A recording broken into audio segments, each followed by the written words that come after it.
Okay sir, ఇప్పుడు చూసుకుంటే youngsters మనము చిన్న చిన్న ఏజ్లోనే వాడు పోర్నోగ్రఫీకి బాగా అడిక్ట్ అయిపోతున్నాడు. అండ్ మీరు చూసుకున్నట్టయితే కొన్ని స్కూల్స్లలో చెకింగ్స్ అవి చేస్తే డ్రగ్స్ వెళ్ళడం కానీ డ్రగ్స్ యూజ్ చేస్తున్నారు స్కూలింగ్ పిల్లలు అని చెప్పేసి. And sexual harassments, literally rape attempts, చిన్న విద్యార్థులు sir. Okay, 7th class 8th class అబ్బాయి ఒక 5th క్లాస్ అమ్మాయి పైన లైంగిక దాడి, ఇలాంటి న్యూస్లు కూడా చూస్తున్నాం. ఈ సిస్టమ్ ఇలా అయిపోతుంది సార్. అంటే ఒక గ్రోయింగ్ స్టేజ్లో వాడు ఒక మంచి పర్స్పెక్టివ్తో ఒక మంచి విజన్తో గ్రో అవుతే వాడి ఆలోచనలు కూడా మంచిగానే ఉంటాయి. ఈ గ్రోయింగ్ స్టేజ్ ఇలా ఉంది కదా, దీన్ని అసలుకి మీరు ఎలా చూస్తారు? అంటే దీనికి ప్రథమ కారణము, ప్రథమ శత్రువు, ప్రథమ ఫెయిల్యూర్ ప్రభుత్వాలు దాన్ని. ఓకే, గవర్నమెంట్ది మాత్రమే, నాకు ఇంకా వేరే పదం లేదు. ఎందుకో కూడా చెప్పాలి మీకు సార్. అని అనొచ్చు మామూలుగా. అదేంటి సార్, ఒక ఊర్లో డ్రగ్లు అమ్ముతుంటే ముఖ్యమంత్రి గారు ఏం చేస్తారు సార్, గవర్నమెంట్ ఏం చేస్తుంటారు కదండి. మామూలుగా చెప్తాను మీకు, మనల్ని మనం పాలించుకోవడానికి సాధ్యం కాదు. ఎందుకంటే మన ఐక్యూ లెవెల్ తక్కువ ఉండొచ్చు సార్, మనకి చదువు ఎడ్యుకేషన్ అసలు లేకపోవచ్చు. అందులో మనందరము కలిసి ఓట్లేసి ఒక ఎమ్మెల్యేని గెలిపించుకుంటాం. మన తరపున మన జీవితాలని బాగు చేయడానికి వచ్చిన వాడిని ఎమ్మెల్యే అంటాం. అంతేగాని ఆయన గొప్పోడేం కాదు.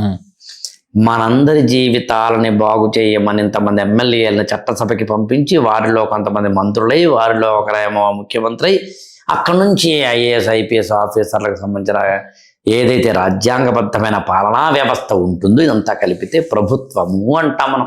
అక్కడ తప్పుందని సార్. ఈ సమాజంలోకి డ్రగ్స్ వస్తుంటే ఎక్కడ ఆపాలో కఠినంగా ఆపడం తెలియని గవర్నమెంట్ తప్పండి. పోర్నో కానీ మరొకటి కానీ వస్తుంటే దాన్ని ఆపలేని గవర్నమెంట్ తప్పండి. ఇలా చెప్పుకుంటూ వెళితే నేనైతే ఏమంటానంటే గవర్నమెంట్ తప్పండి. ఇక్కడ నైతికత, సమాజము, విలువలు పోయడం ఏవి కాదండి. సమాజం ఎప్పుడు విలువలు లేకుండా ఉండడానికి ట్రై చేస్తున్నాను. చంటి పిల్లాడి లాంటిదండి సమాజం ఎప్పుడు కూడా. చంటి పిల్లాడిని ఎలాగైతే భయంతోటో, భక్తితోటో, ప్రేమతోటో తల్లి ఎలాగైతే చూస్తుందో అలా చేయాల్సిన వాడే పాలకుడు. ఆయన పేరు ముఖ్యమంత్రి. వాళ్ళ ఫెయిల్యూర్ అయితే అలాగే ఉంటుంది. నేను మాట్లాడితే ఏ ఒక ముఖ్యమంత్రి కాదు, ఎవరైనా ఇక్కడ అక్కడి నుంచి కింద కనుక స్క్రూలు బిగించుకుంటూ వెళ్తే మొత్తం టోటల్ సెట్ అయిపోతున్నాను. నేను చాలా మంది అంటే పేర్లు చెప్పకూడదు కానండి, ఐఏఎస్ ఆఫీసర్లు, ఐపీఎస్ ఆఫీసర్లు చూశానండి. స్ట్రిక్ట్ గా ఒక జిల్లాకి వెళ్ళినప్పుడు అనేది ఒక పట్టణానికి కమిషనర్ గా వెళ్ళినప్పుడు ఉతికి ఆరేసేసి, ఉతికి ఆరంటే ఫిజికల్ గానే కాదు నా ఉద్దేశం, స్క్రూలు బిగించి చేసిన వాళ్ళని చూశానండి. దాంతో మొత్తం సెట్ అయిపోతుంది లా అండ్ ఆర్డర్. అదేంటంటే రాయలసీమ ఫ్యాక్షన్స్ అని సెట్ చేసింది పోలీసు వ్యవస్థలో లేకపోతే కనుక రాజ్యాంగబద్ధమైన వ్యవస్థలో కాదా? రౌడీ షీట్ నివారణ మన ఒకప్పుడు చాలా ఎక్కువ ఉండేది కదండి. ఉత్తికి ఆరేసి ఇస్త్రీ చేసేసిందే కదండి వ్యవస్థ. అందుకని వ్యవస్థ ఎప్పుడు గొప్పదండి, వ్యవస్థలు పడిపోతేనే ఇబ్బంది. అక్కడుంది లోపం.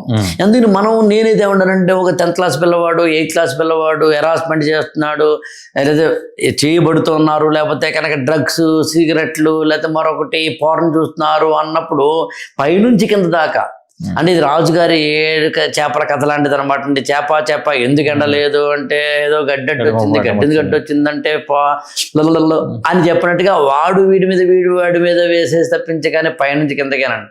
యథా రాజా తథా ప్రజ.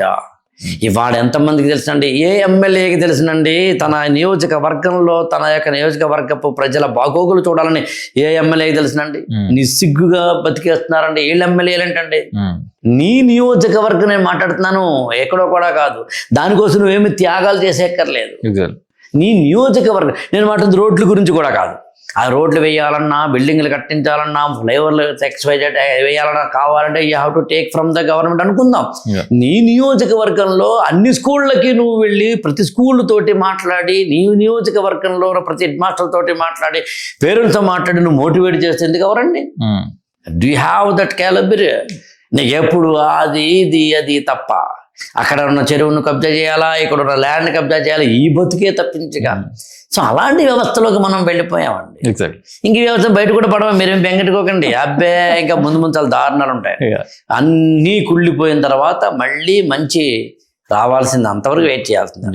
ఈ ఛానల్ ని లైక్ చేయండి, షేర్ చేయండి, సబ్స్క్రైబ్ చేసుకోండి.